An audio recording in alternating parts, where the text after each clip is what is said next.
দিল্লির মসনদে যে রাজা বসে আছে তার নাম হলো সম্রাট শাহজাহান। সম্রাট, কথা কয়েন সবাই, সম্রাট। এই সম্রাট শাহজাহান দিল্লির মসনদে বসে আছে। এক ভিক্ষু রাস্তা দিয়ে আড়ে আর ভিক্ষা করে, ভাই একটা ফাই। ফাই মানে 1 পয়সা। ওখানের ফলাফল তো ফাই বুঝতো না, কয় যে ভাই একটা ফাই, ভাই একটা ফাই, ভাই একটা ফাই, এমনি ভিক্ষা করে। তো একবার আর দেখে খুব মায়া লাগছে, আহারে এক পাই কইরা 100 জনে দিলে না 1 টাকা হবে, তা সে সারাদিনে পাবে কয় টাকা? আরে গরিব মানুষ রে, কেমনে কি করবে? আর আমাদের দেশে তো অধিকাংশ ভিক্ষা চাইলে কয় মাফ করেন, কয় নাকি কয় না? তো কেমনে কি করবে? তো ওই লোক এসে বলতেছে, ভাই একটা কাজ করেন, আমাদের দেশের যে রাজা, কি নাম না, কি নাম না, সম্রাট শাহজাহান, আমাদের দেশের যে রাজা, ওনার মনটা বড়, দিলটা বড় নরম, যদি ওনার কাছে গিয়া চাইতে পারেন আর যদি টিপ দিয়ে চোখের ফানি ছাইড়া দিতে পারেন, এমনি একটা দিয়া দিব, সারা বছর বইয়া বইয়া থাকবে। তার কাছে বুদ্ধিটা পছন্দ হয়েছে, কথা তো ঠিক।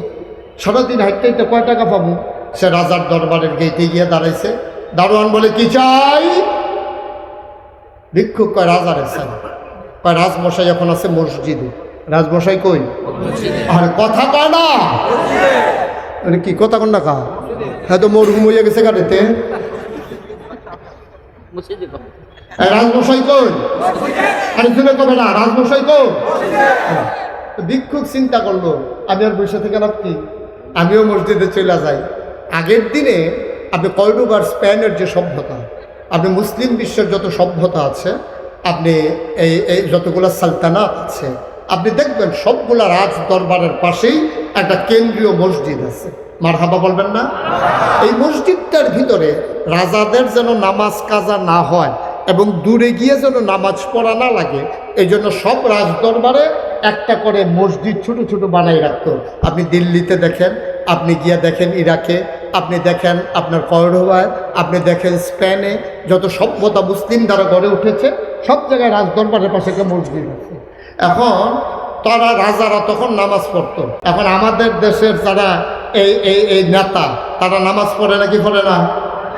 কথা বলা পড়ে, পড়ে, নির্বাচন আইলে পড়ে, ঠিক কিনা কাম? সারা বছর নামাজের খবর নাই, হাতে নমিনেশন পেপার সাবমিট করিয়া দেখবে দেখবে টুফি জাতাত দিয়া মাথার দিয়া এরপরে নামাজ শুরু করছে। আমরা এলাকায় এক লোকে নির্বাচনে দাঁড়াইয়া আসরের নামাজ পড়ছে 2 বার। কয়বার? কথা কোনো কয়বার? যে দেখছে লগে আসিন তে আমার নিজে কইছে যে হুজুর পশ্চিম দিকে ফিরা কইতাম পারাম, আমি নিজে দেখছি এবারে আসরের নামাজ পড়ছে 2 বার। তো আমি কই 2 দিনে 2 বার পড়বো না, কারণ না একদিনে। আমি কই তোমার বুদ্ধি তো হাতে নেতা হইছে না, তার বুদ্ধি বেশি দেখে তো নেতা হইছে। কারণ এই গ্রামও গিয়া দেখছে আসরের জামাত চলতে আছে, দেখে রইলেছে। পরের মসজিদে একটু জামাত দেরিতে হইছে, তো এই গ্রামের তারা দেখার দরকার আছে না, তেছে নামাজ পড়ে তো নেতা না। হাতে মনে করছে এক গ্রামের তারা দেখলে দেখবো সামনে বুড় আছে না, তো হাতে হ্যাঁ গিয়ে আবার করে রইলেছে। আমি কই এইরকম 2 বার না, টাইম থাকলে তো 3 বার পড়বো, তোর সমস্যা কি? এটা নেতা না, তো এই খেলা মনে করছে না? না হুজুবিল্লাহ কইতেন না? 3 বার 2 বার আসরের নামাজ পড়া লাইছে। দাদা সারা বছর নামাজের খবর নাই, নির্বাচন আইলে নমিনেশন পেপার সাবমিট করিয়া টুফি একটা যাতাত দিয়া মাথার দিয়া এরপরে তুমি নির্বাচনের যাত্রা শুরু করো সিলেট গিয়া, আর তামাশার জায়গা পাও না। বাংলাদেশকে বোকা মনে করছো?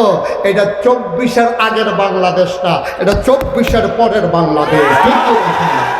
এই বাংলাদেশ আবু সাইদ মুগ্ধর বাংলাদেশ, এই বাংলাদেশ আবার উসমান হাদির বাংলাদেশ। এই বাংলাদেশে ধোঁকা দিয়া পার পাওয়ার আর সুযোগ নাই, ঠিক কিনা বলুন?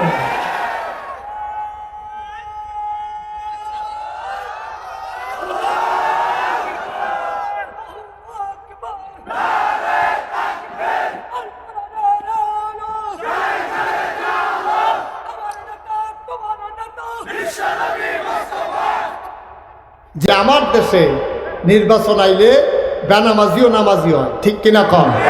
দুঃখ তো এই জায়গায়, হ্যাঁ নামাজ পড়ে ভালো, এই ব্যাপারে আমার কোনো আপত্তি নাই। তবে দুঃখ হইল আরেক জায়গায়, যারা জীবনে নামাজ পড়ে না, নির্বাচন আইলে টুপি মাথায় দেয়, নির্বাচন আইলে নামাজ ধরে, তারাই যখন মঞ্চে উঠা কয় আলেমোলামারা ইসলাম নিয়ে রাজনীতি করে, ধর্ম নিয়ে ব্যবসা করে, তখন কলিজা ফাইটা যায়। ঠিক কিনা? আলেমের মাথার চুল থেকে পায়ের নখ পর্যন্ত সব জায়গায় ইসলাম। ঠিক কিনা বলো? আলেমের ইসলাম নিয়ে রাজনীতি করার সুযোগ নাই। একবারে 12 মাস আলেমের ইসলাম। আমার সকাল থেকে আমার সন্ধ্যা, আমার রান্নাঘর থেকে আমার সংসদ ভবন, আমার জীবনের শুরু থেকে জীবন সায়ান্ন পর্যন্ত, যেখানে আল্লাহ বলেছেন কুল ইন্না সালাতি ওয়া নুসুকি ওয়া মাহইয়ায়া ওয়া মামাতি লিল্লাহি রাব্বিল আলামিন। আমাদের কুরবানি, আমাদের নামাজ, আমার জীবন, আমার মরণ, আমার সকাল, আমার সন্ধ্যা, আমার রান্নাঘর, আমার সংসদ ভবন, আমার ইন্টারন্যাশনাল রিলেশন, আমার ব্যবসা, আমার বাণিজ্য, আমার চাকরি বাকরি, আমার দোকানদারি, আমার ইমামতি, আমার পিরালি, আমার যা কিছু লিল্লাহি রাব্বিল আলামিন, সব কিছু কেবলমাত্র শুধুমাত্র একমাত্র আল্লাহর জন্য। ঠিক কিনা বলো? এই যে আপনার নাম কি? অলিউল্লাহ ভাই। আচ্ছা, আপনার যদি কেউ এসে কয় যে অলিউল্লাহ ভাই আপনার 1 কোটি টাকা দেওয়া হবে, আপনি দাড়িগুলা কামাই ফেলেন, কি করবেন? কি প্রশ্ন আসলে? টেহানা 1 কোটি কি করবেন? ভালো করে বুঝা কর, নাকি বাড়িতে বুঝাইবে? পরে গড় যাইতেন না আজকে ভাবিয়ে যদি 1 কোটি টাকা হবে, দাঁড়িয়ে নিয়ে বই শিক্ষিতা কি থাকবে? রাখবেন না কামাই নেবেন? রাখ, কামাবেন। বাড়াই দিলে না, বাড়াই দিলে উনি কামানো কয় প্রশ্নই আসে না। আমি মুশতাক ফৈজিকে বন্দুকের নলটা যদি বুকের ভিতরে লাগাইয়া ট্রিগারের ভিতরে আঙ্গুলটা নিয়ে যদি বলে এই মুহূর্তে গুলি করা হবে, তাড়াতাড়ি দাড়ি কামাও, আমার দ্বারা সম্ভব? আমি বলতে হবে ঝাঁঝরা করে দাও, এই দাড়িতে খুল লাগাইতে পারবো না। ঠিক কিনা? তাইলে আমরা যারা জীবনের সাথে ইসলামকে ওতপ্রোতভাবে মিলিয়ে ফেলেছি, আমাদের জীবনের সব জায়গায় যেখানে আমরা ইসলামকে ফলো করতে চাই, আমরা যারা প্র্যাকটিসিং মুসলিম হিসেবে পরিচয় দিতে চাই, তোমরা যারা মাঝে মাঝে এসে নামাজ ধরো, নির্বাচন আসলে মাঝে মাঝে যখন টুপি মাথায় দাও, তোমরা যখন আমাদেরকে বলো আমরা ধর্ম নিয়ে ব্যবসা করি, স্পষ্ট করে জানিয়ে দিতে চাই যারা সবসময় ইসলাম মানে তাদের ইসলাম নিয়ে ব্যবসা করার কোনো সুযোগ নাই। যারা নির্বাচন আসলে টুপি মাথায় দেয় আর মাঝে মাঝে নামাজ আদায় করে, তারাই হচ্ছে প্রকৃত ধর্ম ব্যবসা। ঠিক কি? বাকি ওলায় নগদ ওলারে দমকায় মসজিদ আইয়া না ইয়ে মসজিদে কেন আইস মসজিদ তু মসজিদে ঢুকনের আগে সর্দা দিলে কেন রেডি হইছ? আরে কয়দিন আওয়াজ আওয়া করো না, আর পরে তোমার নাম আসেনি তালিকাতে, এটাও তো চিন্তার বিষয়। ঠিক কিনা? কম 12 মাস নামাজের খবর নাই, আইসা কয় যে তারা নাকি আমরা নাকি ধর্ম নিয়ে ব্যবসা করি। আমাদের ধর্ম নিয়ে ব্যবসা করার সময় নাই। আমাদের শুকনা আর শীতে, পানিতে আর শুকনাতে, আমাদের সকাল আর সন্ধ্যা, দিনের আলোতে রাতের আধারে, আমাদের সব জায়গায় ইসলাম। ঠিক কিনা বলো? দিল্লির মসনদে সম্রাট হইলা গেছিলেন না? সিফা দিয়া ধরে রাখছে এবার।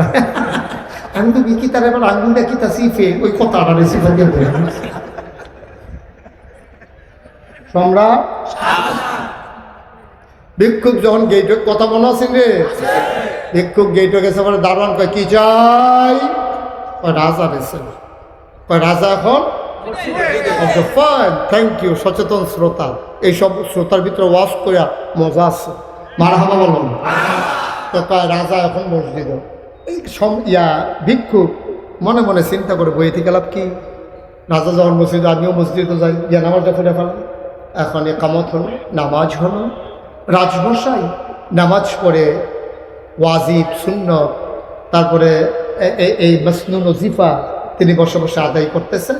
একজন একজন করে লোক বের হয়ে যায়, ইমাম, মুক্তাদি, মুতওয়াল্লি, মুসল্লি সব যখন বের হয়ে যাইতেছে, ভিক্ষুক মনে করলো রাজা জানি কোনটা, সর্দি বাড়ি যাইতেছে গা। তো একজন রেগে জিগেছে, ভাই ইয়া রাজা কোনটা? না, তার জন্য কিছু যে কোনাত বইয়া রয়েছে, এটা আমরা রাজা। এখন ভিক্ষুক রাজার পিছন দিক দিকে বসে রয়েছে, একজন একজন করে সব বের হয়ে গেছে। মসজিদে আছে এখন 2 জন। কয়জন?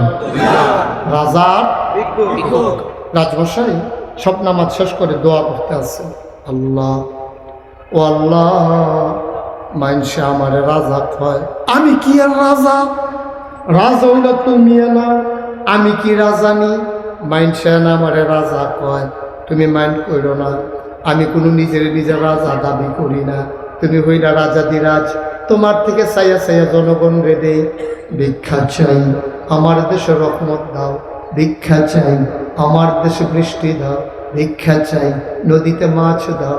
ভিক্ষা চাই, জমিনে ফসল দাও। ভিক্ষা চাই, গাছের ভিতরে ফুল ফল দাও। ভিক্ষা চাই, মানুষের অভাব দূর করে দাও। ভিক্ষা চাই, মানুষের অসুখ ভালো করে দাও। ভিক্ষা চাই, আমার দেশে শান্তি দাও।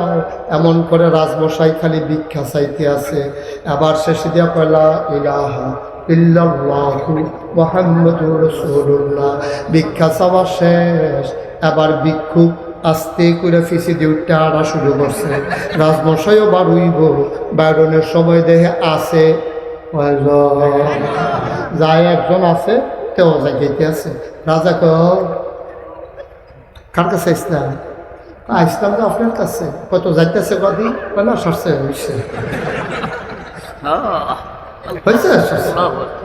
কম। তুমি না বলে আমার কাছে আইসো, এতক্ষণ নামাজের জন্য কথা বলতে পারো নাই, এখন তো কথা বলার সুযোগ হয়েছে, কথা কও। কেন আসছিল না সারছে?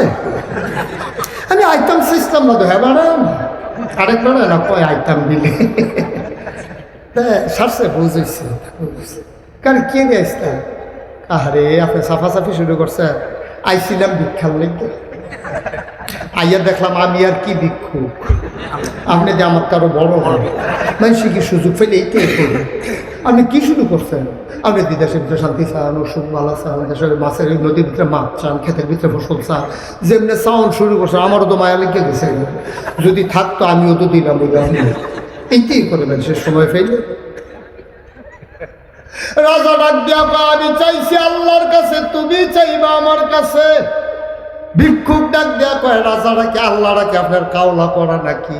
আপনার যে আল্লাহ আমারও তো সেই আল্লাহ। আপনি আন্না দেওয়ান লাগবে, আমি আল্লাহর চিনি না। তবে ডাক দিয়া যখন দাঁড় করাইছেন, কথা একটা শূন্য রাখেন, আপনার কাছে আইসা আমার লস হয় নাই, ভিক্ষা তো নেবই না। তবে আইসা একটা লাভ হয়েছে।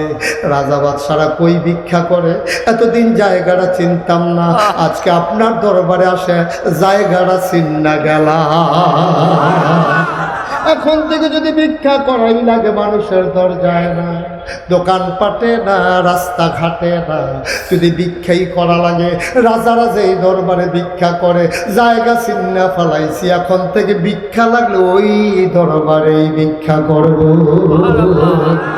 এই দরবার কার? দরবার কার? এই আল্লাহ আছেন নাকি নাই?